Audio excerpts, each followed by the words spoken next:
Bien, vuelvo a presentarme, Mirta Salamone. Te cuento que me aprendí tu nombre porque en Mendoza existe una gran docente que tiene una institución privada, Mirta Balestena de Salamone.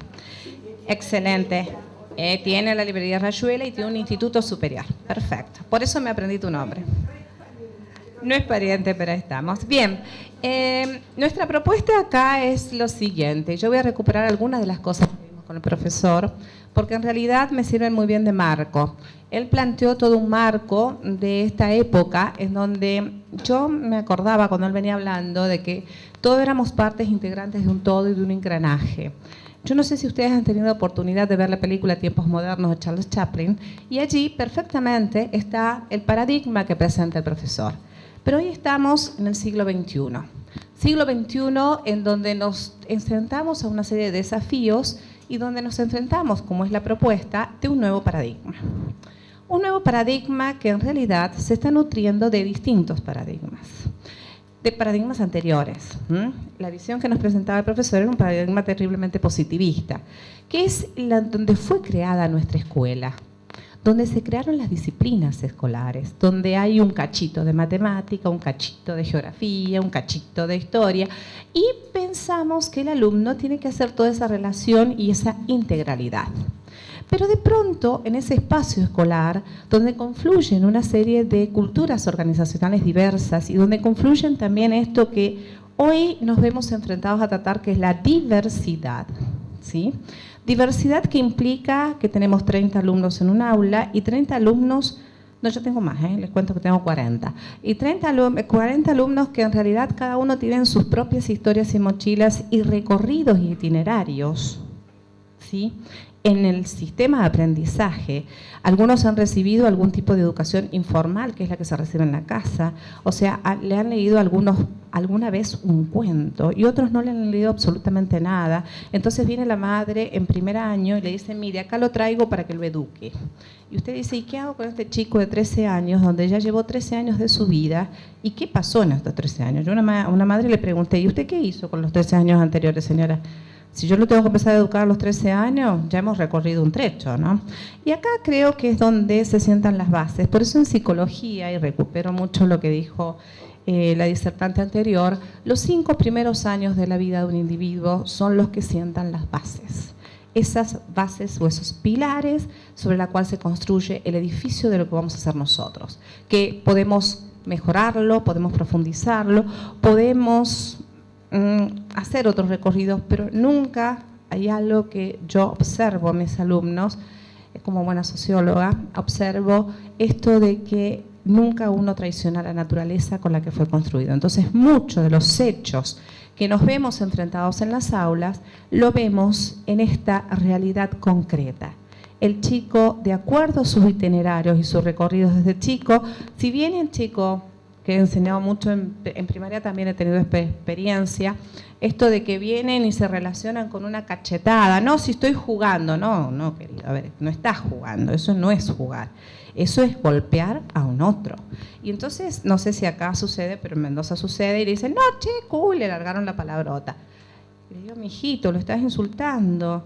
No, profe, si yo lo quiero mucho. No lo estás queriendo, lo estás insultando. Entonces, ahí ya tenemos distintos actos, verbales, no verbales, paraverbales, físicos, que se han llegado, como decía el profesor Anaut, y como ella también soltaba, a naturalizar muchísimas situaciones de las que yo diría aún un poquitito más y avanzando sobre lo que es la sociología clínica, son los nudos sociopsíquicos que por allí tenemos que entrar a dirimir a qué corresponde cuando vamos a trabajar sobre distintas variables. Bien, nuestro trabajo se realizó sobre los nuevos códigos lingüísticos de las nuevas tecnologías, porque el desafío de hoy es esto que vino para instalarse y se quedó, ¿sí? Llámese esto de los programas de Conectar Igualdad, llámese celular, llámese el Face, como dicen los alumnos, porque no le dicen Facebook, es el Face, o el YouTube, porque tampoco no es YouTube, sino es YouTube, ¿sí? O esto del celular, porque ahora todo el mundo anda en WhatsApp. O sea, estas palabras que yo no es por pronunciarlas mal, sino simplemente es el código lingüístico que se usa cotidianamente en ellos, Claro, es una castellanización, pero es también una nueva forma de incorporación, un nuevo código que tienen que aprender, que se apropian, y que hoy día me llegué a espantar cuando había una profesora que dijo que en el WhatsApp tenemos 140 caracteres. O sea, imagínense, si en la lengua castellana nos hemos resumido nuestro vocabulario a 500 caracteres y ahora a través del WhatsApp a 140, no sé cuál será nuestro vocabulario futuro. Gran desafío e interrogante. Yo creo que, bueno, puede ser que en la nueva vez que nos convoque Mirta con otro congreso de comercio tengamos algo más desvelado del asunto, ¿no? Esto es todo un tema.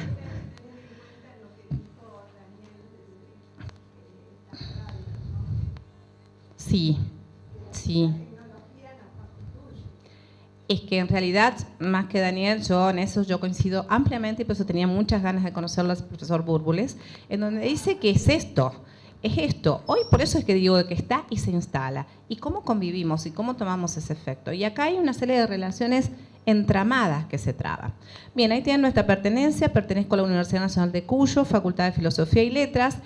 Yo soy la titular de cátedra y ella es mi profesora adscripta a la cátedra de Sociología de la Educación. Y bueno, esta ha sido nuestra propuesta y nuestro planteo. Ahí vamos. Estos son los 4 temas que trata nuestro trabajo: los nuevos alfabetismos, las nuevas tecnologías, los nuevos códigos lingüísticos y, bueno, una especie de pregunta abierta que nos queda a formular: la educación, el código lingüístico y la alfabetización tecnológica. Bien, los nuevos alfabetismos, como bien dice allí, es un lenguaje de las tecnologías que trae consigo el aprendizaje de un nuevo vocabulario compuesto de modalidades iconográficas. ¿Ustedes pensaron la cantidad de cómo se escribe ahora te quiero mucho? DKM, ¿no? La Q del quiero ya no está, ¿sí? Y mucho, si nos arriesgamos, nos ponen un más todavía. Estas modalidades iconográficas, textuales, centradas en la pantalla de interacción con máquinas automáticas, es lo que nos está hoy en día haciendo más accesible la interpretación. Y esto traigo un poco acá.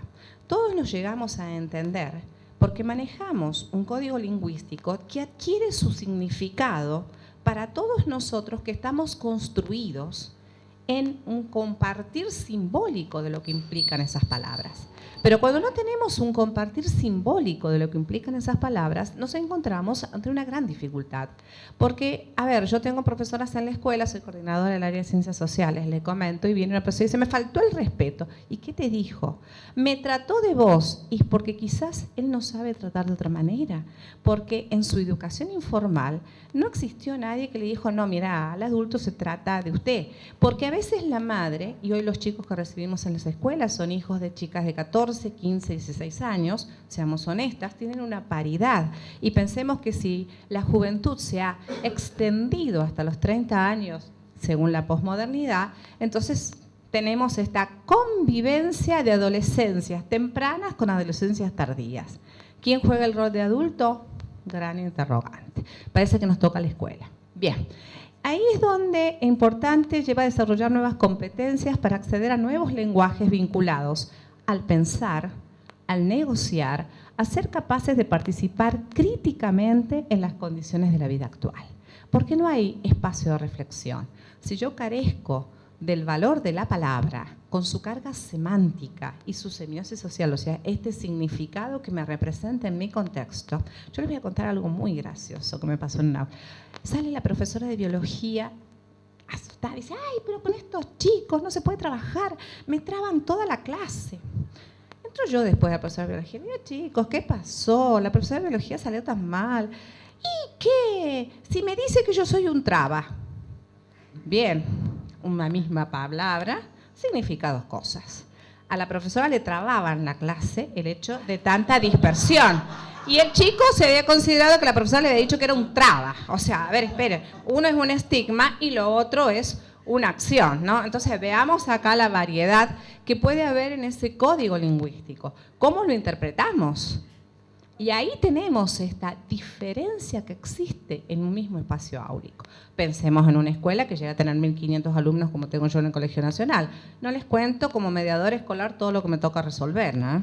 Porque esto a veces mucho en este parafraseo viene muy bien porque vos que entendiste, qué es lo que quisiste decir, o sea, me está tan... Entonces acá es donde empezamos a ver cuáles son sus matrices, dijéramos, al pensar tal o cual palabra. Por eso digo que un problema viene de los códigos lingüísticos.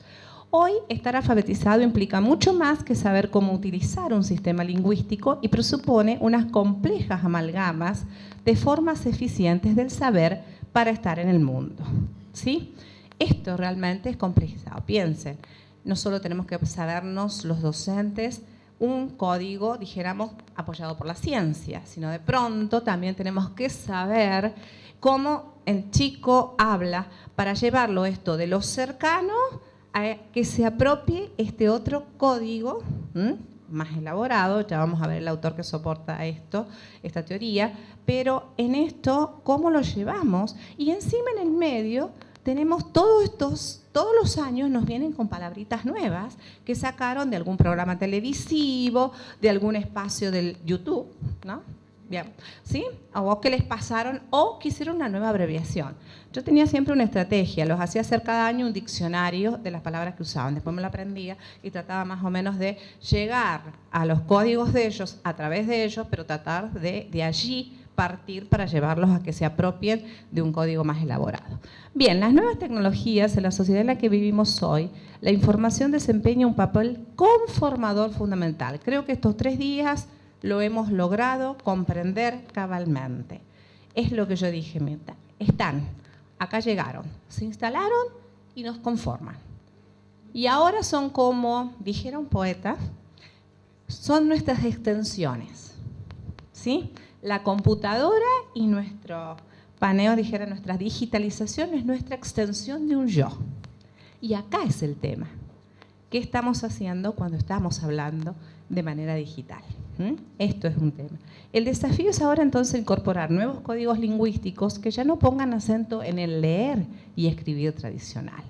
Porque yo no solo leo y escribo, que si bien es una estrategia muy válida y cada vez la tenemos que reforzar más, pero también veo cuando pongo esos iconos, no sé si ustedes vieron cuando hablan en la computadora que tenemos las caritas que nos van expresando, si mandamos la florcita, estamos mandando otro tipo de mensajes también, ¿sí? Y en esto también tenemos que saber leer, en el mundo de la imagen como el que vivimos hoy, leer la imagen. ¿Y por qué está esto como está? Bien. El saber ya no solo entonces está asociado a una educación formal, ¿sí? Y ahí vemos por qué Hugo se quiso ir de la escuela. Cuando veíamos el video de Murieux ayer, ¿sí? Veíamos esto que Hugo no le servía, porque a ver, había estos cachitos de geografía, cachitos de matemática, pero él no entendía cómo le iba a explicar lo que él quería hacer, que era escalar, ¿sí? Entonces, esto creo que es bastante interesante que nos cuestionemos nosotros mismas. A ver, si bien viene un currículum prescripto, ¿sí? Que está y que nos dicen que tenemos que enseñar, a ver cómo vamos haciendo nosotros estos puentes entre lo cercano con este otro conocimiento que se tienen que apropiar. Entonces, sino más bien a su utilidad y operatividad según se requiera. ¿Sí? Gran desafío para todos los docentes, sí, lo sé, pero es en realidad lo que tenemos hoy en nuestras aulas que hacer. El sistema educativo debe adquirir flexibilidad, pasando de un carácter secuencial que ahora tiene a un sistema circular policéntrico que implica un tránsito de la continuidad a la discontinuidad. Ya no tenemos como teníamos antes, causas, desarrollo, consecuencias. No. Hoy en día el chico funciona como un hipertexto. Ustedes no sé si se han visto y se han hecho búsquedas. Busco una cosa y eso me manda otro link y ese otro link se me manda a otra carpeta y eso. Entonces, esto se da, fragmentación, pero no deja de ser quizás una pregunta básica que todo rodee sobre, pero él no ha hecho un tránsito de primero una cosa y después otra, porque, a ver, seamos honestos, las tecnologías es donde yo puedo ingresar por cualquier lado. El tema es, ¿qué es lo que a mí me dice que mi camino es el adecuado para conseguir lo que yo necesito. Quizás alguien que habló de esto, que es el señor Pierre Bourdieu, que dijo el capital cultural y que en realidad hoy está desvalorizado. ¿Sí? Eso es una realidad. Yo tengo alumnos que les pregunto, ¿y por qué venís a la escuela? Y porque me mandan. Cuando me dijo así, porque me mandan, bajaron los brazos, dije, bueno, a ver, gran desafío. ¿Qué hace la profesora Hurtado para que este chico se siente ahí y no cause todos los disturbios, porque él en realidad no está interesado? Y lo peor de todo es esto, profesora, dígale que yo aprobé a mi mamá, ¿sabe? Y no, yo no te puedo decir porque no aprobaste nada. Le digo, ustedes saben, yo les digo a mis alumnos esto, el trabajo práctico, yo ya no tomo pruebas escritas, ¿saben? Y les cuento por qué, porque la copiadera me molesta corregir 30 pruebas que son exactamente iguales. Y más esto que siempre le copian a la que ellos suponen que es la buena alumna del curso. Pobrecita si se equivocó. Me pasó en el aula el año pasado, Barbie se equivocó, todo el resto había copiado mal, todo el resto se sacó 4. A Barbie la salvó porque aparte tenía otras estrategias. Entonces, bueno, aprobó. Pero este es un tema desafiante por allí. Porque todas en el recreo la acusaron de que por qué ella había hecho mal y se habían sacado mala nota. Y díganme si eso no es agresión en cierta manera. Y es lo que decía el profesor, un tipo de violencia institucional, un bullying bastante expuesto, ¿sí? Y que, a ver, no era de pegar o de solo ponerle mote, sino es todo un cuestionamiento, ¿no? De no hacer bien una tarea. Bien, acá sigo esto de hoy el aprendizaje ya no, entonces no se limita a un periodo de la vida, infancia y juventud, sino que en realidad debe durar toda la vida. Y yo creo que cuando aprendimos que la educación es permanente, aquí estamos embarcados aquellos como Sandra y yo, que siempre vamos viendo qué otra cosa nos falta aprender para estar en las aulas hoy. Bien, los nuevos códigos lingüísticos, ¿qué es lo que nos desafían? En realidad el manejo del lenguaje es un instrumento básico de la interacción social. ¿Por qué? Y porque yo entro en interacción con un otro, no por el hecho de acá estar sentada con ella. Sí voy a entrar en interacción quizás con el profesor porque ya nos hemos dirigido varias palabras, hemos hecho comentarios juntos y ahí compartimos a un código, en cierta manera. ¿Sí? De interpretación, lectura, o sea, preguntar, o sea, una serie de cosas. Quizás con algunos de acá compartamos, pero el solo hecho de estar es simplemente un conglomerado, es una multitud, un agregado, donde tengo una cercanía física, pero no tengo un compartir, dijéramos, significado. Pero en el espacio áulico, la interacción social es lo necesario, ¿sí? Porque si no se dan las relaciones simétricas y asimétricas, no estamos en un proceso de enseñanza-aprendizaje. Bien, la clave es el significado compartido del código lingüístico para que las personas interactúen entre sí, o sea, una construcción social de la realidad.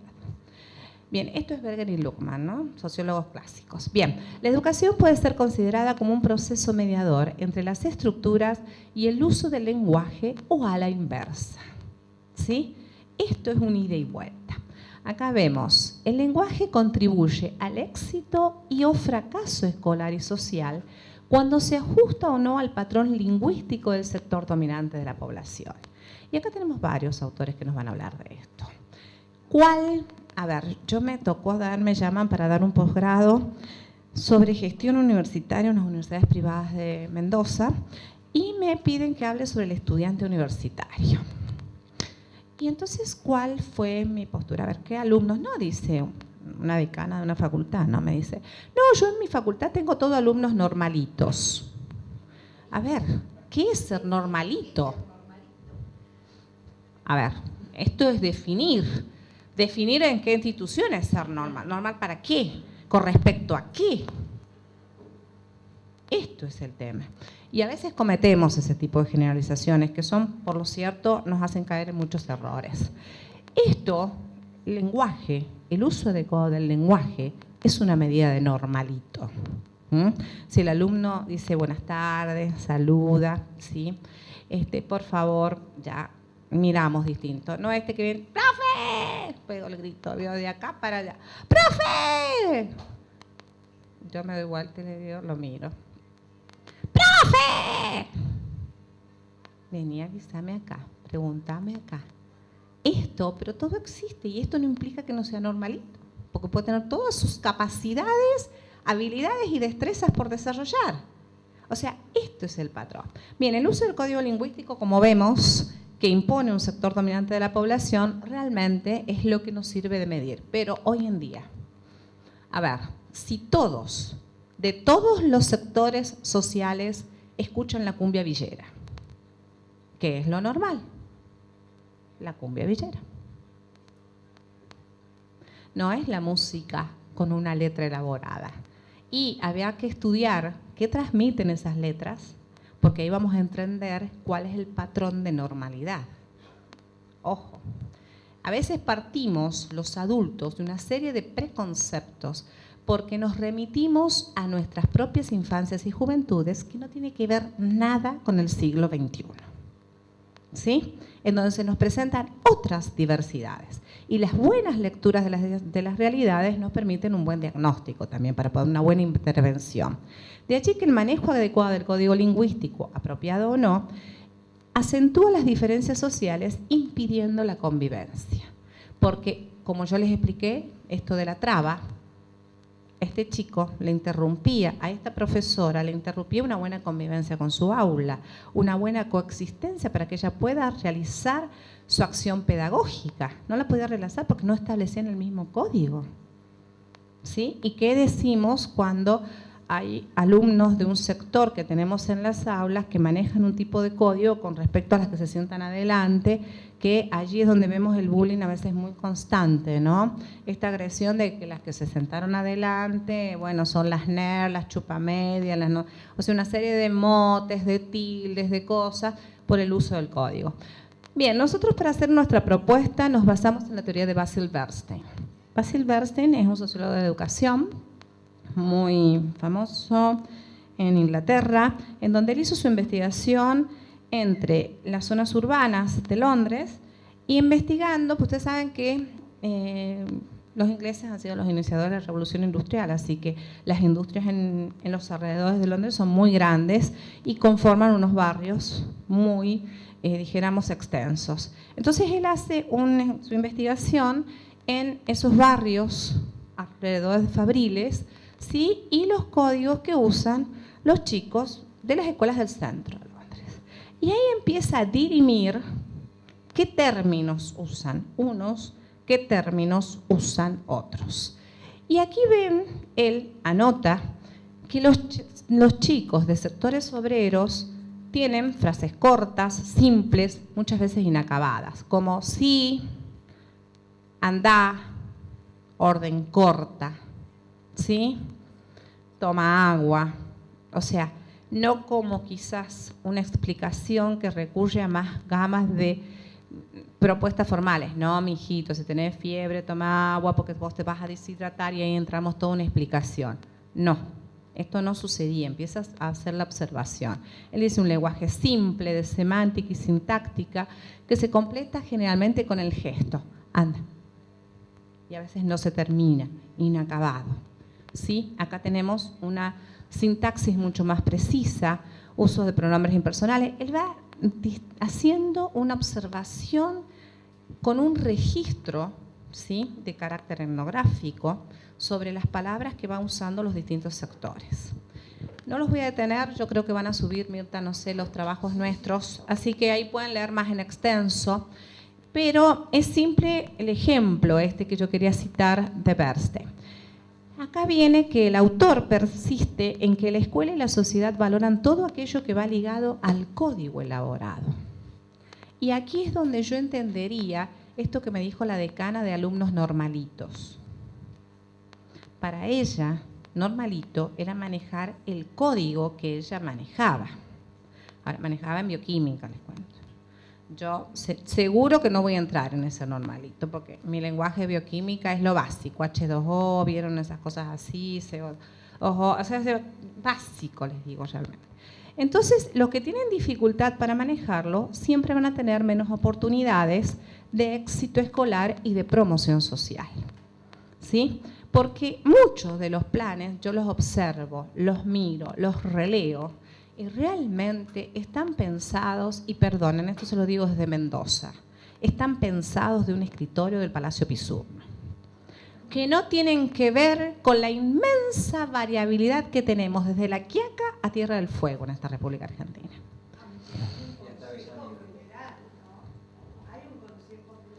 Sí. Y habrá que ver si se deja disentir también ese Consejo Federal. O sea, hay mucha variabilidad en esto y no me quiero meter con la burocracia porque ahí ya me metería en un tema de Weber bastante serio. Bueno, pero no me meto con estas cuestiones. Vayámonos a nuestra hipótesis de trabajo, a lo cual ya estamos con la presentación del proyecto para ser financiado y en este momento, bueno, estamos en el camino de realizar. Por eso digo que en el próximo congreso les cuento las experiencias, ¿sí? En la actualidad, el tema de las diferencias estriba en quién está alfabetizado digitalmente y quién no. Y acá es donde tenemos la variedad. Se meten mis alumnos, como yo decía anteriormente, para bajar el video del YouTube, para subir su fotito al Face, para comunicarse con alguien en el TKM, ¿no? Así breve, con el WhatsApp, ¿no? Y todo lo demás. Y ahí es que el que recibe el mensaje comparte el código, no lo comparte, ¿sí? Esto, ¿qué entiende? ¿Realmente hay un intercambio o no? No sé.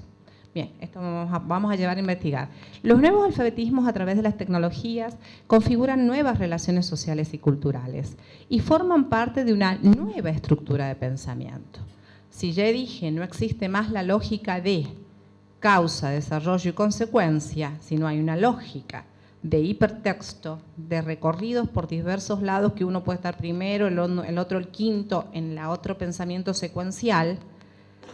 Yo voy a considerar no normal el chico que no tiene un pensamiento secuencial, no, yo sería la que hoy en día con las nuevas tecnologías, y si las tengo que, es el desafío que nos toca a todos los docentes, ¿sí? Estar y investigar, meternos y apropiarnos nosotros también. O sea, dejar ser inmigrantes, porque a mí estos rotulamientos de inmigrantes, nativos, miren, yo creo que todos estamos un poco en la misma y sobre todo porque le diría que existe en Argentina y nos pasó recién, nos pasó el síndrome del usted. El síndrome del usted, dicen los sociólogos, uso subdesarrollado de tecnología desarrollada. Me pasó recién, nos pasó hace un rato cuando nos sentamos en un ciber para tratar de ver si hacíamos el Power y le podíamos presentar a By Silverstein y que lo conozcan, pero no pudimos nunca lograr la compatibilidad. ¿Y qué no les cuento lo que me pasó a mí, que tuve que cambiar el disco por un problema de baja de tensión en la conectividad y quedé sin nada? O sea, de pronto me encuentro sin memoria, chicas. Qué genial, ¿no? Bueno, tengo que empezar todo de vuelta, ¿vieron? Pero bueno, esto es el desafío de estas épocas. Entonces, ¿cuál es el desafío para nosotros actuar en educación? Ya no basta un buen uso lingüístico cuyo modelo es bien visto como el correcto, un código elaborado de Bernstein, sino que hay que apropiarse de un código digital para estar insertos en el mundo. Y esto diría que todavía distamos para lo que esto sería una inclusión en el mundo de hoy. Por eso vemos que nosotros hemos tenido, trabajamos, porque nos ha llegado la computadora, pero les cuento que yo no tengo internet, o sea que está genial. Mis alumnos juegan al counter. ¿Sí? A lo más copian lo que yo pongo en el pizarrón en la compu. ¿Vieron? Es lo más que pueden llegar a hacer. Bien, a través del programa Conectar Igualdad se pone el acento en la normalización comunicativa entre todos los sectores sociales con el uso de la computadora, pero el acceso a la misma es diferenciada, porque va a estar en relación con todo el capital cultural que cada uno trae. Por eso, a ver, ¿qué es lo que planteamos? Para mí, el acceso, una cosa es el acceso a la sociedad de información y otra cosa es el acceso a la sociedad del conocimiento. Son dos cosas diferentes. Y hoy día lo dijeron bastante bien. Una cosa es manejar la computadora para un uso de conocimiento y otra cosa es manipularla. Y eso es lo que hacen la mayoría de la gente. Cuando juegan los míos en el Facebook, todo eso más, es manipular las tecnologías. Eso no es usar. Y no están ingresando a ninguna sociedad del conocimiento. Sobre todo si bajan las páginas porno, ¿vieron? Tampoco eso no, ninguno. Bueno, qué sé yo, o conocimientos de otro tipo, diría yo, para no ser tan... Entonces, quienes acceden al código lingüístico digital en su pleno uso, con eficiencia y eficacia, estarían en una posición habilitada para participar de los beneficios de la sociedad del conocimiento. Y estos son pocos. Bien lo dijo el profesor, son pocos. Los que están en desventaja con el uso de este código se encontrarían en una posición inferior de inclusión social. O sea, este es el problema. Y la brecha, yo después de estos 3 días me he dado cuenta que todavía no solucionan y que la brecha sea gigante. Y esto es porque yo sostengo que el uso de la tecnología hoy plantea una nueva forma de diferenciación social. Y ya no es solo el nivel socioeconómico, porque no depende de eso, sino yo me investiría mucho más a la teoría de Bourdieu, que cuando él plantea la posición de un individuo dentro de una sociedad se da a través de 4 capitales: el cultural, el social, el económico y el simbólico. Y ahí entramos en una nueva conceptualización, dijéramos, de pertenencia a clase. ¿Solo el ingreso y el bien patrimonial me va a decir dónde yo pertenezco? No. Hoy en día, perdón, yo soy docente, chicas, o sea que si voy por mi ingreso, chao. Seguro que estoy a la cola de muchos lados. Pero estoy a punto de recibirme de doctora en educación, entonces mi capital cultural es mayor. Entonces acá es donde se dan esas disparidades. Tengo unas relaciones bastante importantes. O sea, a ver, y simbólicamente, ¿qué manejo? Bueno, puedo manejar otros códigos, aparte del castellano también manejo varios otros códigos. Y me estoy apropiando del código de los chicos, o sea que ya estoy hablando otra lengua también, chicas. Esto es lo importante, esto es el desafío. Por eso, nuevos desafíos para nuevos problemas, nuevas alfabetizaciones para nuevas tecnologías, nuevas categorizaciones sociales puedan aparecer con el manejo de los códigos lingüísticos, que en vez de acortar diferencias, pueden acentuarlas aún más. Bien, y le queríamos dejar esta frase de Oppenheim, donde dice: educar para la sociedad de la información y el conocimiento es mucho más que cambiar libros por pantallas o monitores. Requiere conjugar lo mejor de la tradición crítica y de la experiencia pedagógica con nuevas opciones tecnológicas. Muchísimas gracias por la paciencia.